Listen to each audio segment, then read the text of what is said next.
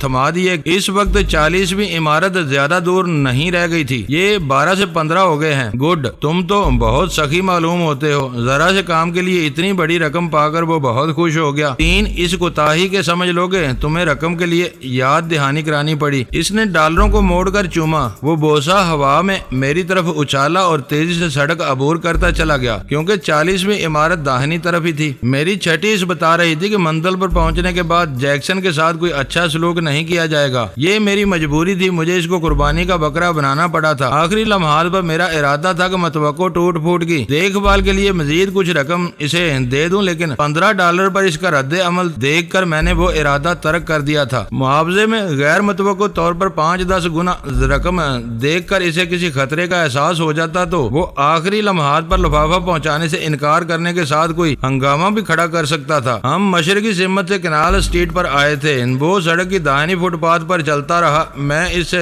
ذرا پیچھے بائیں طرف ہی بڑھتا رہا۔ ہماری نظریں مسلسل اس کا پیچھا کر رہی تھی۔ جیکسن اس عمارت کے پرشکوہ آہنی پھاٹک کے قریب رک گیا۔ غیر ارادی طور پر میرے قدموں کی رفتار سست ہو گئی اور دل کی دھڑکنیں تیز ہونے لگیں۔ اس بلند و بالا پھاٹک کا ذیلی پٹ ایک طرف سرکا اور جیکسن نے جو ہی اس خلا میں قدم رکھا، 2 مضبوط ہاتھوں نے اس کی قمیض کا کالر پکڑ کر بے رحمی سے اسے اندر گھسیٹ لیا۔ ذیلی پٹ فوراً ہی سرک کر بند ہو گیا۔ کھلنے والے خلا میں جیکسن کو کھینچنے والوں کی جھلک تک نظر نہیں آئی تھی۔ فضا میں جیکسن کی بس پہلی بے ساختہ چیخ گونج سکی، جسے ٹریفک کے شور میں بہت سے لوگ نہ سن سکے ہوں گے۔ چیخ سننے والوں نے چونک کر ادھر ادھر دیکھا اور ہر طرف امن و سکون کی عملداری دیکھ کر کچھ نہ سمجھنے والے انداز میں آگے بڑھ گئے۔ آئزک بیل میری توقع سے کہیں زیادہ وحشی اور بے صبرا ثابت ہوا تھا۔ اس نے اپنے دفتر میں میرا انتظار کرنے کے بجائے پھاٹک پر اپنے آدمی مامور کر کے میرے استقبال کا بندوبست کیا تھا تاکہ میں اپنے پیروں پر چل کر اس کے سامنے نہ پہنچ سکوں۔ میرا دل جیکسن کے لیے مغموم ہو گیا۔ اس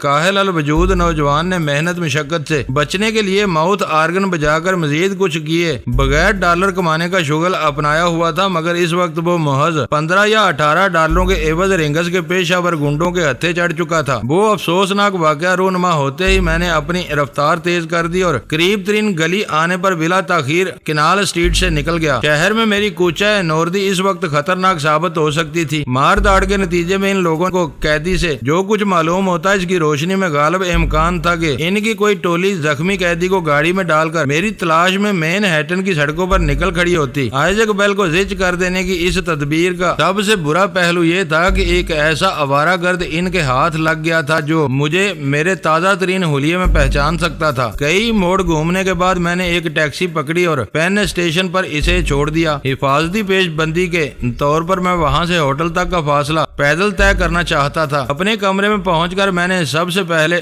سبز فائل کے 5 اصل اوراق فائل کور میں اپنی جگہ پر لگا دیے۔ مجھے یقین تھا کہ جینی کسی بھی وقت وہ فائل مانگ کر خاموشی سے اسے اس کی اصل جگہ پہنچا دے گی۔ ہم نے وہ اہم کاغذات اپنی آنکھوں سے دیکھ لیے تھے۔ ان کے واٹر مارک فوٹو کاپی میں نہیں آ سکے تھے، لیکن ڈی کوڈنگ کے لیے پورا متن ہمارے پاس محفوظ ہو چکا تھا۔ میں نے ہاتھ منہ دھو کر لباس تبدیل کیا اور اخبار کی ورق گردانی میں مصروف ہو گیا۔ ہارلم کے فسادات کے دوسرے دن کی سب سے بڑی خبر رنگس کی گاڑیوں پر بموں کے خون ریز حملوں کے بارے میں تھی۔ دوسری خبروں میں مزید کسی جانی نقصان کا تذکرہ نہیں تھا، لیکن جلاؤ اور گراؤ کی کارروائیوں میں بھاری مالی نقصان کے ساتھ 3 افراد کے زخمی ہونے کی اطلاعات ملی تھی، جو سفید فارم تھے اور مشتعل سیاہ فارموں کی پرتشدد کارروائیوں کا نشانہ بنے تھے۔ ہیلن رائے کے بارے میں واقعات بہت اختصار کے ساتھ رپورٹ کیے گئے تھے۔ ہو سکتا ہے کہ سنسنی پسند اخبارات نے اسے اپنی لیڈ اسٹوری کے طور پر اچھالا ہو۔ نیو یارک میں وہ پہلی امریکی لڑکی تھی جو براہ راست میری کسی حکمت عملی کا ایندھن بنی تھی۔ اندر کے صفحات میں ایک 4 کالمی سرخی کے ساتھ کسی امریکی سینیٹر کا مطالبہ چھپا تھا، جس نے امریکی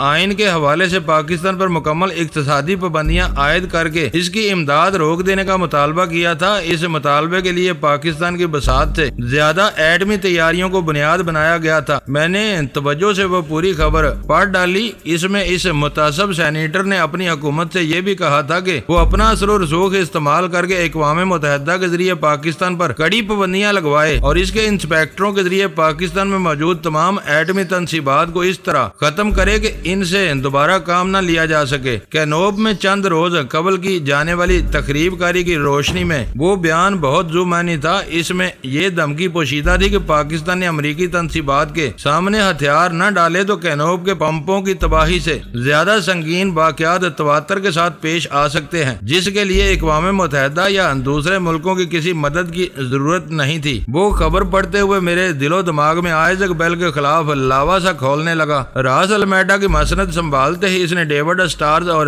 CIA کی ملی جلی ریشہ دبانیوں کا سلسلہ خاصا تیز کر دیا تھا اور خود کسی طرح قابو میں نہیں آ رہا تھا۔ اس کو تہس نہس کرنے کی بس ایک ہی صورت تھی کہ ویرا کی طرح کسی بہانے اس عمارت میں داخل ہو کر اسے کسی طاقتور ٹائم بم سے اڑا دیا جائے تاکہ آئزیک بیل اور رنگس کی ساری طاقت اس کے ملبے میں ہمیشہ کے لیے دفن ہو جائے۔ مگر میری نظروں میں وہ ایسا غیر انسانی فعل ہوتا جو میری راتوں کی نیندیں حرام کر دیتا۔ کینال اسٹریٹ کی اس ہائی رائز میں صرف آئزیک بیل کی کمی گاہ ہی نہیں تھی، سینکڑوں دوسرے دفاتر بھی تھے جن میں دن بھر ہزاروں افراد موجود رہتے تھے۔ آئزیک بیل جیسے پاپی کی مکمل سرکوبی کے لیے بے گناہوں کی اتنی بڑی تعداد کو لہو لہان کرنا درندگی ہوتا۔ ایک قوم کی حیثیت سے امریکنوں سے کوئی محبت یا رغبت نہ ہونے کے باوجود میرے اپنے ذہن کا یہ عالم تھا کہ ہیلن رائے کے ساتھ پیش آنے والے اندوہناک واقعے پر میرا دل بار بار مجھے ذمہ دار ٹھہرا کر ملامت کر رہا تھا۔ تازہ ترین مثال جیکسن نامی کام چور اور